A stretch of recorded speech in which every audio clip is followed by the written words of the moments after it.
Vonis terhadap Surya Darmadi, terdakwa kasus korupsi usaha perkebunan kelapa sawit PT Duta Palma Group, dinilai sebagai putusan yang luar biasa karena baru pertama di Indonesia. Majelis Hakim Pengadilan Tindak Pidana Korupsi Jakarta menjatuhkan pidana penjara selama 15 tahun kepada Surya Darmadi serta pidana tambahan berupa pembayaran uang pengganti sebesar 2,23 triliun rupiah dan kerugian perekonomian negara sebesar 39,7 triliun rupiah. Proses penegakan hukum dengan mendakwakan penggantian kerugian perekonomian negara diharap bisa diaplikasikan juga di kasus korupsi lainnya. Peneliti Pusat Kajian Anti Korupsi Universitas Gadjah Mada Zainur Rohman pada Minggu 26 Februari mengapresiasi vonis Majelis Hakim terhadap Surya Darmadi. Ia menilai untuk pertama kalinya tuntutan jaksa atas kerugian perekonomian negara dikabulkan.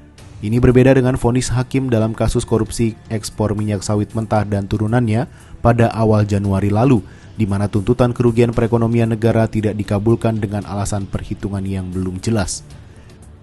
Dalam penjelasan atas Undang-Undang Nomor 31 Tahun 1999 tentang Pemberantasan Tindak Pidana Korupsi, disebutkan bahwa perekonomian negara adalah kehidupan perekonomian yang disusun sebagai usaha bersama berdasarkan asas kekeluargaan ataupun usaha masyarakat secara mandiri yang didasarkan pada kebijakan pemerintah, baik di tingkat pusat maupun di daerah, sesuai dengan ketentuan peraturan perundang-undangan yang berlaku, yang bertujuan memberikan manfaat, kemakmuran, dan kesejahteraan pada seluruh kehidupan rakyat.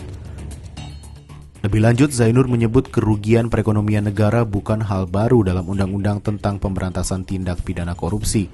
Namun memang selama ini jarang digunakan karena dianggap belum memiliki kepastian hukum perihal perhitungan kerugian perekonomian tersebut. Dalam kasus Surya Darmadi, hakim mengakui adanya kerugian perekonomian negara meski tidak semua dari jumlah tuntutan dikabulkan.